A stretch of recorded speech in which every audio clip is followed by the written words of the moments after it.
with that, I'm just going to go ahead and get into the movement. And if at any point you feel any kind of discomfort, take care of yourself, number one, and don't continue to do the movement unless, one, you've figured out how to make it not be wonky, or two, give it some time and you practice it and learn how to improve your form, okay? Again, reach out to me if you have any questions. Otherwise, we're gonna go ahead and just get started with the movement. Okay, so I like to start with squats. The reason why I like to start with squats is because one, it's the most functional movement, and it's definitely the most kind of bang for buck functional movement that is out there, simply because part of being a human being is we need to lower ourselves down, whether that's lowering ourselves down to sit, whether it's to lower ourselves down to use the toilet, especially if you're talking about a non-Western toilet where it might be a little lower to the ground. Now, I can't tell you how many times I brought up squats to people, and as a first movement, and I've been told, oh, I can't do a squat. What I like to ask people is, can you sit on the toilet? Are you okay? And I gotta ask at the right times and in the right, appropriate settings. But the point here is that if you are able to sit on the toilet, you're able to lower yourself down to the toilet, and you're able to get back up safely from the toilet. What that means is you're essentially doing a squat. Yes, it might be broken up by sitting down and resting in between, but those are all the movements, those are all the kinetics of doing a squat. So, to emphasize this point, I'm gonna start with chair squats. This is a great starting point for anybody who is less confident in their ability to do this, anyone who's kind of learning about how to do these things. But the funny thing is too, it's still super applicable if you are a more advanced student, especially when you consider and start to apply time under tension under a longer period of time. So we'll talk more about what that means, and I'll show you guys here. But importantly, time under tension is when the muscle's under tension. So if we can string repetitions together, we can build that time under tension, and it not only feels really good in terms of the endorphin release, but it's also a critical element of stuff like hypertrophy and strength building, stuff that we're not discussing in this video necessarily, but are the more typical schools of thought or pursuits that people will tend to come into this work looking for. Like I said, we're talking about how do we feel. If we feel good, we're going to do more. If we don't feel good, we're not going to do any more. And I want you guys to adhere to that, but do know that these tools are applicable well beyond what we're practicing here. Make sure that no matter what, if you're going to do this with a chair, that you find a chair like this that doesn't have wheels on the bottom. This is not an office chair. It's nice and sturdy. It didn't sound like that when I just shook it, but it is. It's a nice sturdy chair. The point of the chair squat is to give us a place to rest in between lowering ourselves down and coming back up. So make sure it's a safe chair. So you saw me before. I just lowered myself down, had my feet about shoulder width apart, right about my shoulders here. Feet about shoulder width apart, and then as I go out, or rather, as I lower myself down, it's important that our knees and our legs kind of go forward. We don't want our knees to go out over the sides of our feet or inside the line of our feet, okay? We want them right along the line of where our feet are. Now, so that's a really important point. Our knees, there is some, movement, kind of the side to side that I just showed you. As you can see, I can bring them in and out, but we don't want to consider, that's not a movement that we want to be purposefully doing. It's really a movement that's meant to keep us safe when we're moving in the more traditional ways. Okay, so make sure you keep those knees above the feet and in line with the feet.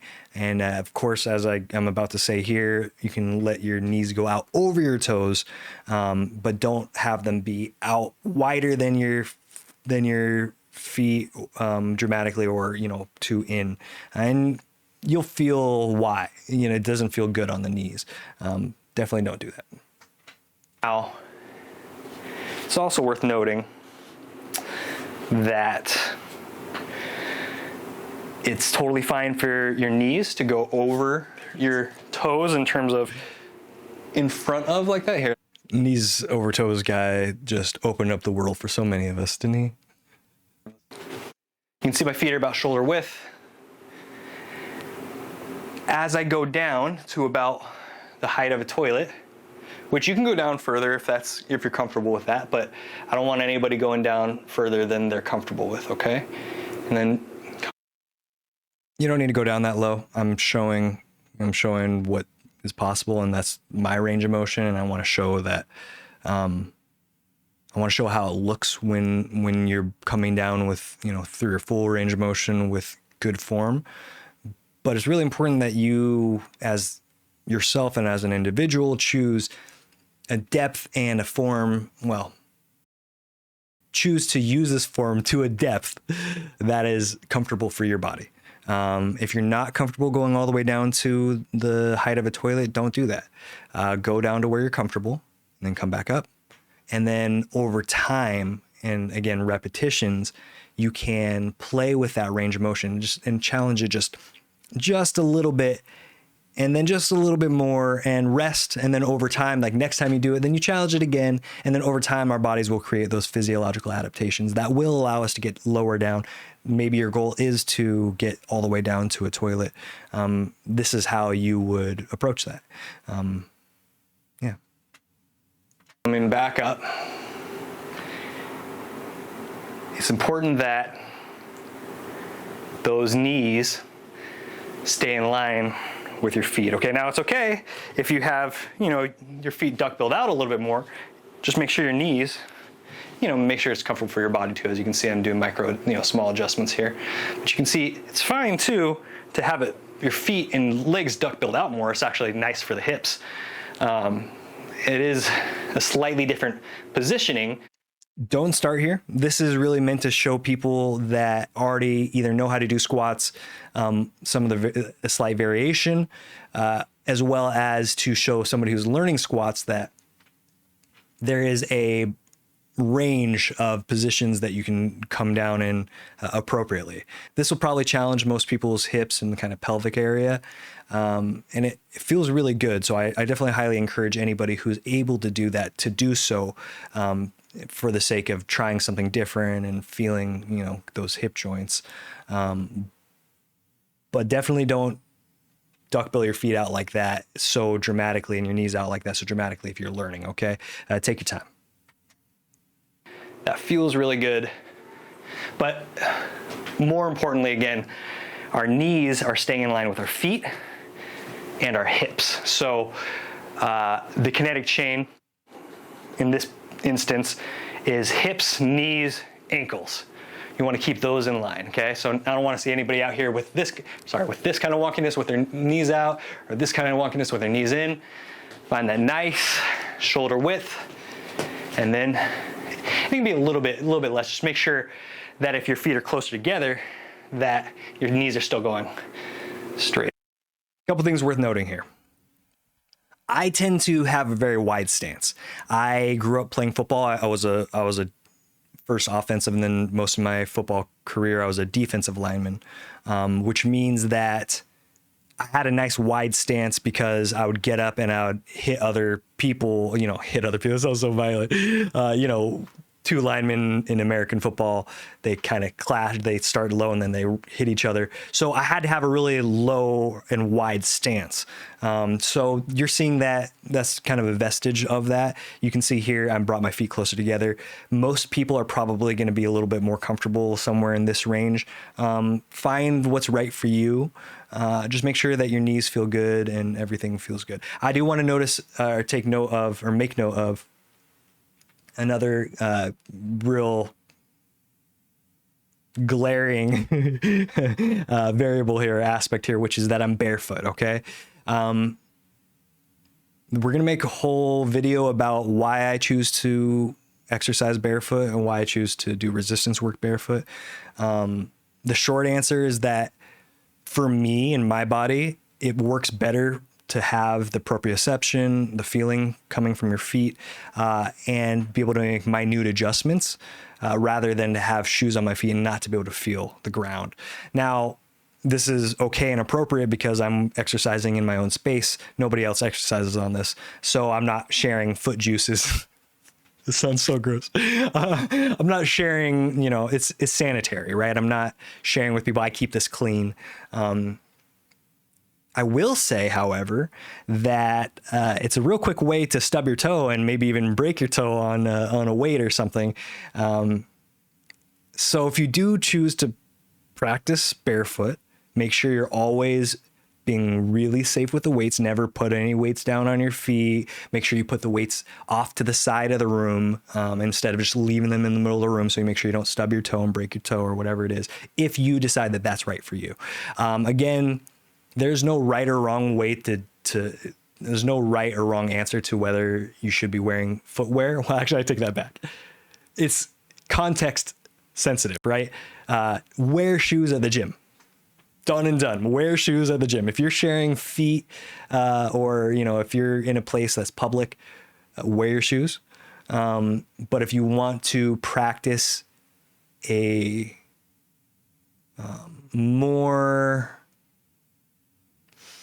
fine-tuned way of connecting with the ground, especially insofar as resistance work goes, I do encourage anybody who's interested to give this a try. Again, protect your feet.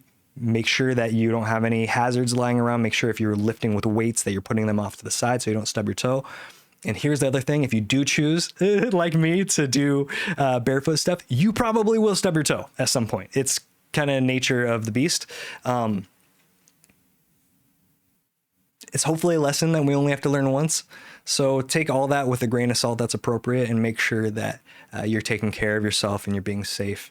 And that, feeling good includes not stubbing your toe because you're exercising barefoot, okay? It is worth noting also, and we'll talk about this in the later video, but I'm such a fan of being functional barefoot that the shoes I wear are all barefoot minimalist shoes as well. Again, I'm not necessarily saying that you should do that. Each individual has their own needs and their own benefits or lack thereof for changing shoes and what shoes you do choose. I'm a fan of allowing our bodies, our feet, and our legs to create the physiological adaptations that come along with having our feet bare on the ground or close to. But again, another video, another day. Out, okay? You notice I'm gonna go all the way down just to show it. You can see over here, okay? And then on the next one, we're gonna go back to the chair here, okay? Okay, so chair squat, again, feet shoulder width. Make sure that chair is nice and safe. I always touch the chair behind me because I want to make sure it's there. I don't ever want to just sit down, right? Don't sit when there's no chair. Yeah. But make sure that chair's there. You're in a good position. You're not too far away from it. Then you lower yourself down just like you're going down the toilet. You notice I put my arms out for balance. I like putting my arms out for balance. Sit down. And then as you come back up, if you rest in the seat, you gotta shift forward a little bit and then push the ground down, or our bodies up rather. Okay? Again, lower yourself down to the seat. If you're learning or if you're building strength, make sure you rest. And then you come back, shift your weight forward a little bit, and then push your feet down, okay? So I'm gonna give you guys a different angle here, just so you can see. You can probably see in the mirror, but I wanna make sure that we get a nice kind of side angle here. Okay, now watch my butt. No, sorry. No, but watch, it'll look like my butt touches, but on this one, I'm gonna stop short, okay? Of touching, or well, rather, my butt might touch, but I'm not gonna put my weight down on the chair.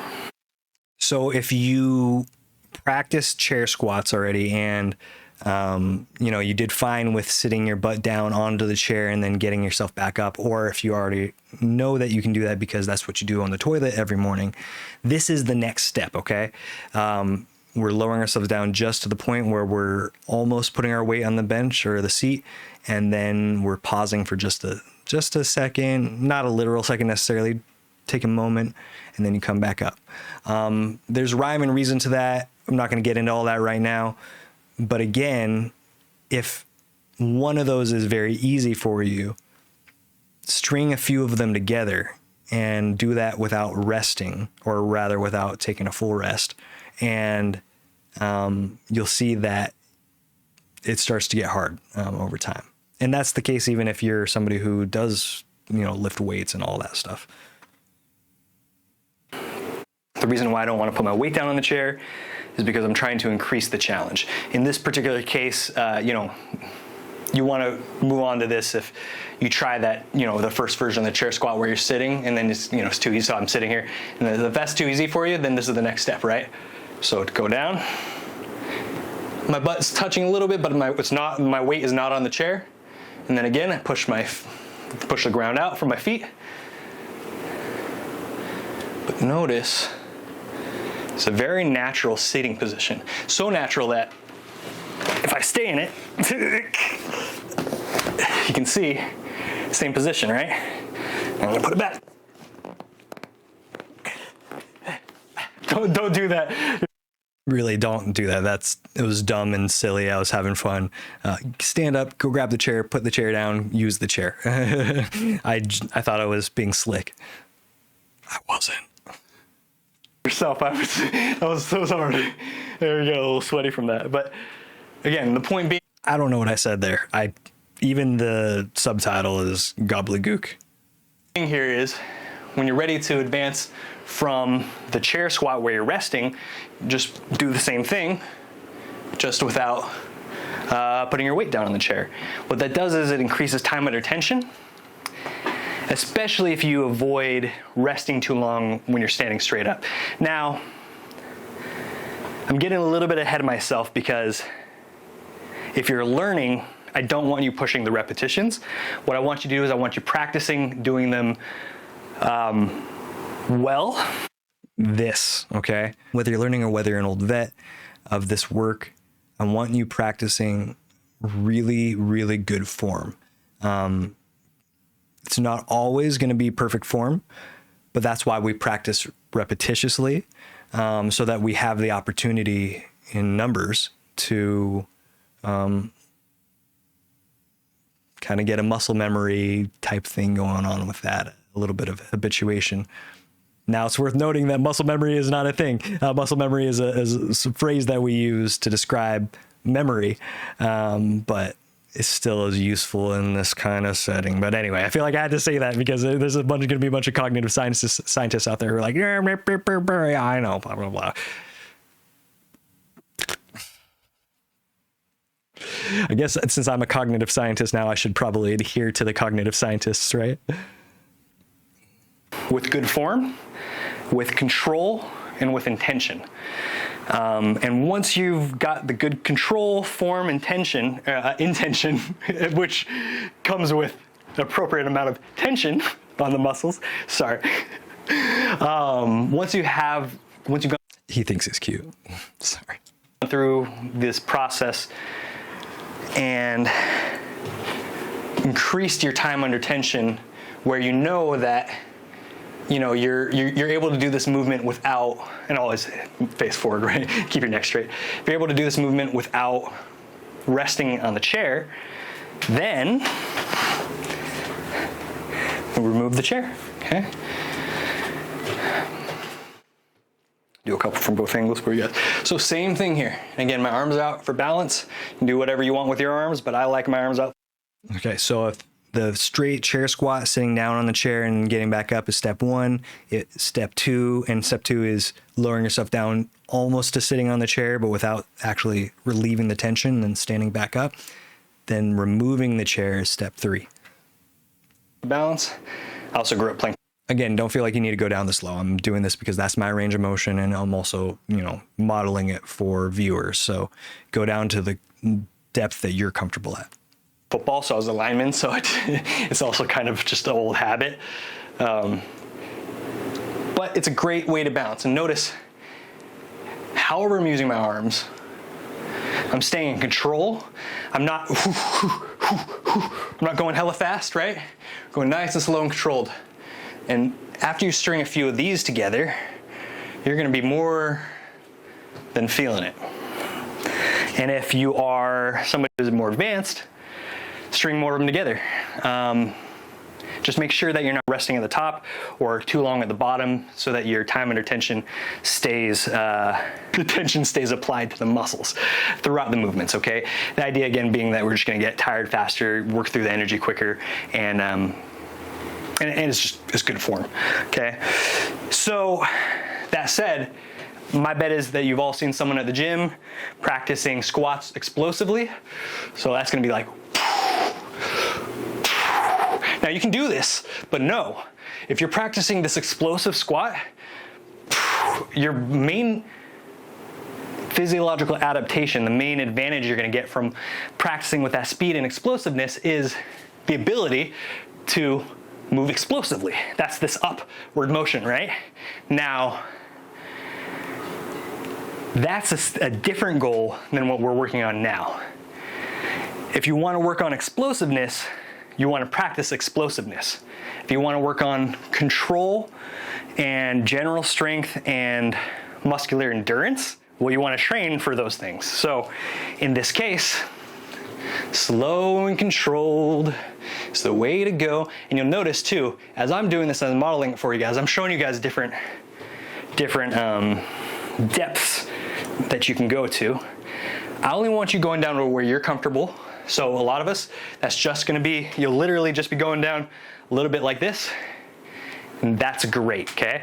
I'm showing a full range of motion because this video, needs to be, it needs to be applicable for a broader variety of people, but also just because that's how I practice it. I like to practice my full range of motion most of the time. There's some times where we don't necessarily need to, but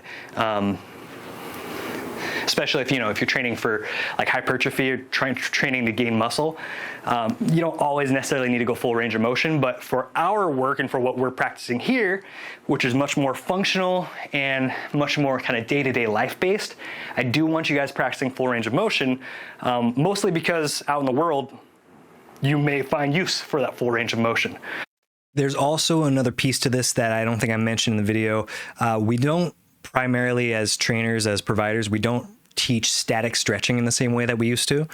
So if you grew up in the 90s and probably early 2000s, we would have you doing standing stretches where you're still and you're doing this. So, the typical one that everyone kind of knows is trying to touch your toes when you're standing, right? It's a hamstring stretch. Well, these days, what we teach is active stretching. It's just more effective. The idea basically being that if we have good form and we're going through a full range of motion, we're going to get a better stretch in the muscles from the muscles that are moving that full range of motion than we would if we were standing still and just stretching that in one place.